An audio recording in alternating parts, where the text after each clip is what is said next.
Hello, plus 2 students. So this video is regarding Ampere's law. Ampere's law. It's a very important law. This has to be stated. First of all, statement has to be given. Some explanation with the support of a diagram that is needed. Proof of Ampere's law is needed. Simple proof. And application of Ampere's. These are the things which will be covered in the coming few videos.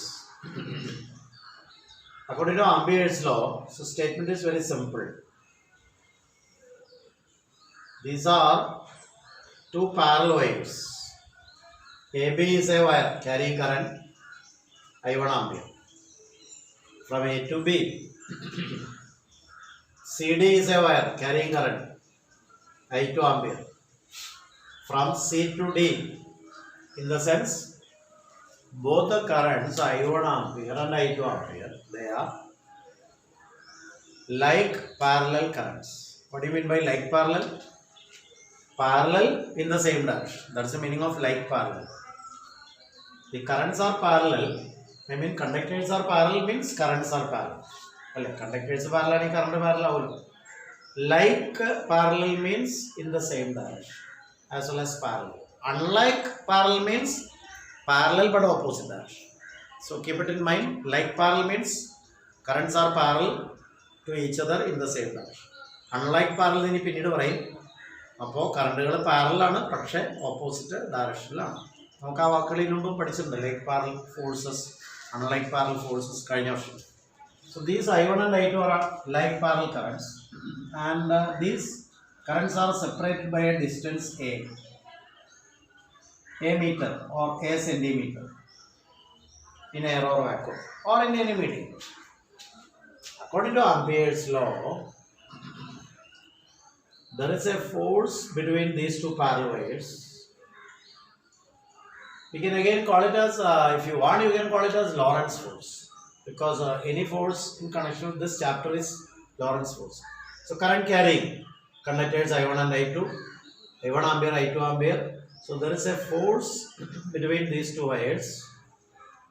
That force can be either attractive or repulsive. If the currents are like parallel, force will be attractive. എന്ന് വെച്ചാൽ ഈ രണ്ട് conductors അടുക്കാൻ ശ്രമിക്കും. If the currents are unlike parallel, ഒന്ന് മുകളിലേക്ക് ഒന്ന് താഴേക്കുവാണെങ്കിൽ, I told you, unlike parallel currents, അങ്ങനെയാണെങ്കിൽ ഈ കണ്ടക്ടേഴ്സ് തമ്മിലുള്ള ഫോഴ്സ് റിപ്പൾസീവ് ആകും. എന്ന് വെച്ചാൽ തമ്മിൽ അകന്നു പോകാൻ ശ്രമിക്കും.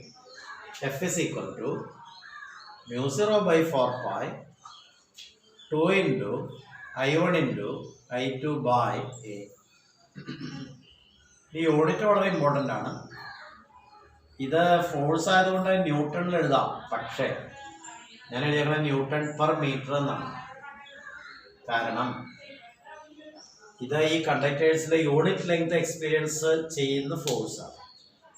ഇതിന്റെ 1 മീറ്റർ നീളം അല്ലെങ്കിൽ ഇതിന്റെ 1 മീറ്റർ നീളം മ്യൂച്വൽ ആണ് ഈ ഫോഴ്സ്. അപ്പം ഇതിന് ഈ കറണ്ട് കൊണ്ടുള്ള ഫോഴ്സ് അല്ലെങ്കിൽ ഇതിന് ഈ കറണ്ട് കൊണ്ടുള്ള ഫോഴ്സ് ഒക്കെ പറയാൻ ഡീറ്റെയിൽസിലേക്ക് വരാം. mu 0 by 4 pi ജനറലി പറയുമ്പോൾ അത് mu by 4 pi ആണ്. ഈ രണ്ട് കണ്ടക്ടേഴ്സിലിരിക്കുന്ന എയർ ഓർ വാക്വത്തിൽ അല്ലെങ്കിൽ ഒരു ഗ്യാസിലോ ഒരു ലിക്വിഡിലോ ഒരു മീഡിയത്തിലോ ഒക്കെ ആണെങ്കിൽ ഇവിടെ mu by 4 pi എന്നാണ് എഴുതേണ്ടത്.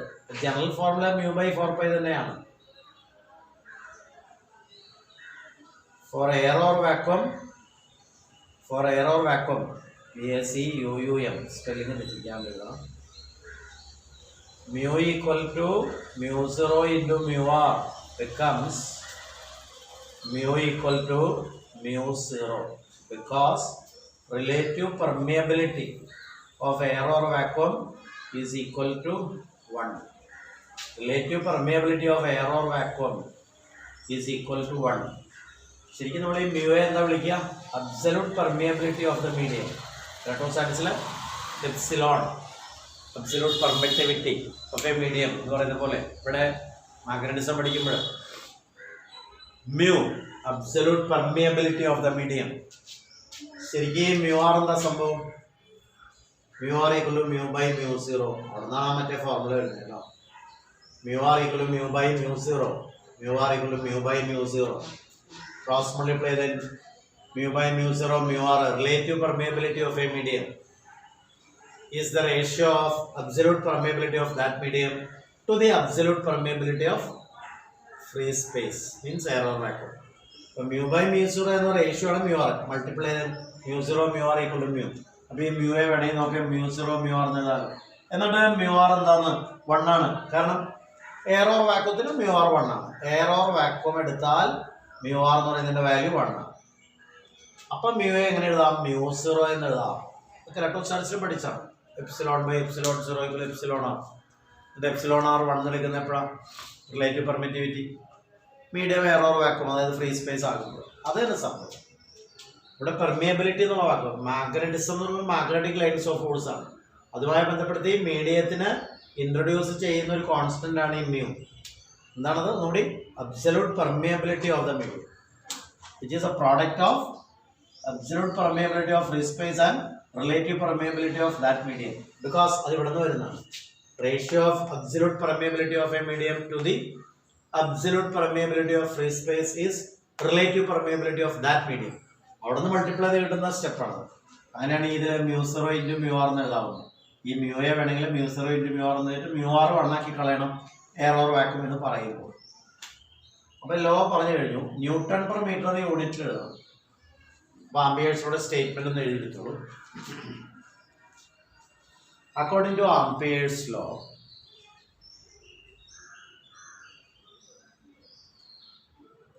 the force of attraction or repulsion, നമുക്ക് സ്റ്റേറ്റ്മെന്റ് പറയുമ്പോൾ അട്രാക്ഷനോ റിപ്പൾഷനോ എന്ന് എഴുതാം. the force of attraction or repulsion between two current carrying infinitely long conductors. current carrying underline ചെയ്യുക, infinitely long underline ചെയ്യുക. two current carrying infinitely long conductors is F equal to, mathematically എഴുതാതെ, mu by 4 pi into 2i1 i2 by a കോളത്തിലാക്കി വയ്ക്കുക. Newton per metre.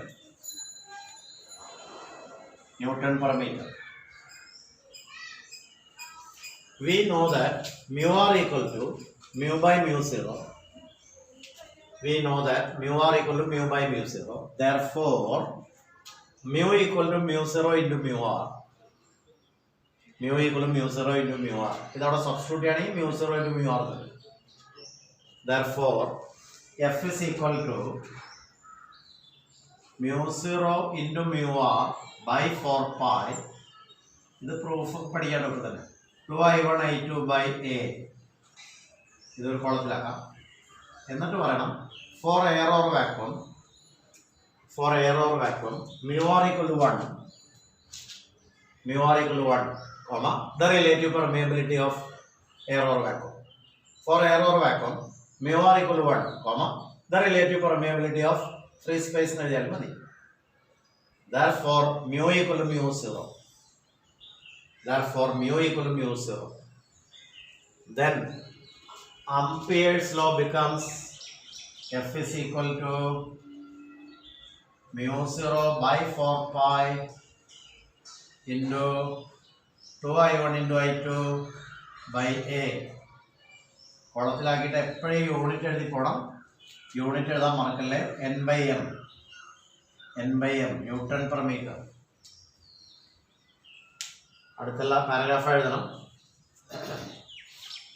This force is the force per unit length of any of the wires. ഞാൻ repeat ചെയ്യാണ്. This force is the force per unit length of any of the wires. Proof പറയുമ്പോൾ idea കുറേ clear ആവും. അവിടെ n by എന്നുള്ള unit ഇപ്പോൾ തൽക്കാലം ഇങ്ങനെ എക്സ്പ്ലെയിൻ ചെയ്യാം. This force is the force per unit length of any of the wires. ഈ any of the wires എന്നുള്ളതിന്റെ മീനിങ് ഒക്കെ ഇപ്പോൾ മനസ്സിലാവും. അടുത്തത് any of the wires. അതിൻ്റെ അടുത്ത ലൈനായിട്ട് for like parallel currents this force is attractive. Important sentence ആണ്. And for unlike parallel currents വെച്ചാൽ ഒന്ന് മുകളിലേക്കാണ് മറ്റേ താഴേക്ക് തിരിച്ചു വരച്ചാൽ. And for unlike parallel currents this force is repulsive. This force is repulsive. Again, this is a medium dependent force. കാരണം മ്യൂആറിന്റെ വില മാറും. വേറെ മീഡിയത്തിന് റിലേറ്റീവ് പെർമിയബിലിറ്റി മ്യൂആർ എന്ന് പറയുന്നത് എയറോർ വാക്വത്തിന് 1 ആണെങ്കിൽ വേറെ മീഡിയത്തിന് വേറെയാണല്ലോ. അതാണ് medium dependent. This force is a medium dependent force.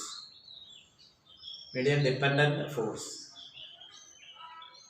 Again, കോമേറ്റഡ് attractive or repulsive. Attractive or repulsive. Also, this force is dependent on the system of unit chosen.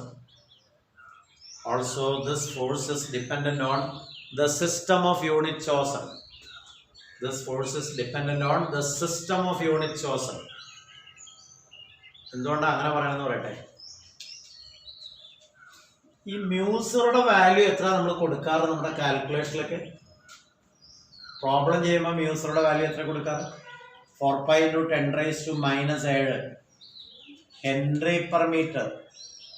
Unit നമ്മൾ അങ്ങനെ അധികം പറഞ്ഞിട്ടില്ല, എന്നാലും ഇപ്പോൾ പറയണം. Henry per metre. ഈ unit മറന്നുപോയാൽ തന്നെ ഈ വാല്യൂ മറക്കല്ലേ. 4 pi into 10⁻⁻7. ഇത് SI സിസ്റ്റത്തിലെ വിലയാണ്. ഫ്രീ സ്പേസിൻ്റെ പെർമിയബിലിറ്റിയുടെ SI സിസ്റ്റത്തിലെ വാല്യൂ ആണ്. CGS സിസ്റ്റത്തിലൊക്കെ വേറെ വാല്യൂ ആണ്. പക്ഷെ നമ്മൾ സിസ്റ്റം ഒരൊറ്റെണ്ണെ പഠിക്കുന്നുള്ളൂ, SI യൂണിറ്റ് മാത്രം. പ്രോബ്ലം ചെയ്യാനൊക്കെ SI യൂണിറ്റ് പ്രൊസീഡ് ചെയ്യാനാണ് നമ്മുടെ കേരളയിലും CBSEയിലൊക്കെ പറയും.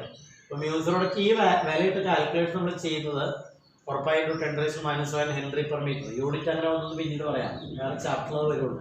തൽക്കാലം യൂണിറ്റ് അങ്ങനെ ഓർമ്മയിൽ വെക്കും. 4 pi into 10⁻⁻7 ആ വാല്യൂ SI സിസ്റ്റം പ്രകാരം മാത്രം അക്സെപ്റ്റ് ചെയ്യുന്ന വാല്യൂ ആണ്. വേറെ സിസ്റ്റം ഇപ്പോൾ FPS സിസ്റ്റം ഉണ്ടായിരുന്നു പണ്ട്, CGS സിസ്റ്റം ഉണ്ടായിരുന്നു. അതിലൊന്നും മ്യൂസറുടെ വാല്യൂ ഇതൊന്നും അല്ല. അപ്പോൾ അതുകൂടി പറയുമ്പോൾ കൺഫ്യൂഷൻ ഉണ്ടാവുന്നതിൽ പോകണ്ട, അത് അറിയേണ്ട ആവശ്യമില്ല. സിസ്റ്റം പഠിക്കുന്ന മുഴുവൻ. അതുകൊണ്ടാണ് നമ്മൾ ഈ ഫോഴ്സ് മീഡിയം ഡിപ്പെൻഡൻ്റ് ആണെന്ന് പറയാൻ കാരണം മ്യൂആറിൻ്റെ വില മീഡിയം മാറുമ്പോൾ മാറും. സിസ്റ്റം ഡിപ്പെൻഡൻ്റ് ആണെന്ന് പറയാൻ കാരണം system of unit chosen change ചെയ്യുമ്പോൾ ഈ മ്യൂസറുടെ വാല്യൂ ഈ പറയുന്ന ആവണമെന്നില്ല. പക്ഷെ നമുക്കിവിടെ കൺഫ്യൂഷൻ ഇല്ല. മീഡിയം മാറുമ്പോൾ റിലേറ്റീവ് പെർമിയബിലിറ്റി മാറും. സിമ്പിളാണ്. Relative permeability of air or vacuum 1 ആണ് എങ്കിൽ ഒരു ഗ്യാസിനാലോ ലിക്വിഡിനോ അത് വേറെയാണ്. അതൊക്കെ പ്രോബ്ലത്തിൽ തരും. സിസ്റ്റം ഡിപ്പെൻഡൻ്റ് ആണ് ഈ ഫോഴ്സ് എന്ന് ഞാൻ പറയാൻ കാരണം എന്താണ്, ഈ വാല്യൂ SI സിസ്റ്റത്തിൽ മാത്രം എടുക്കുന്ന വാല്യൂ ആണ് കാൽക്കുലേഷൻസ്. Is it clear? ഇത്രയും കാര്യങ്ങൾ ആണ് ഈ വീഡിയോയിൽ ഉൾക്കൊള്ളിക്കുന്നത്. ഇനിയിപ്പോൾ അടുത്ത വീഡിയോയിൽ നമ്മൾ ഇതിൻ്റെ പ്രൂഫിലേക്ക് വരും. വളരെ ഇമ്പോർട്ടൻ്റ് ആണ് കേട്ടോ.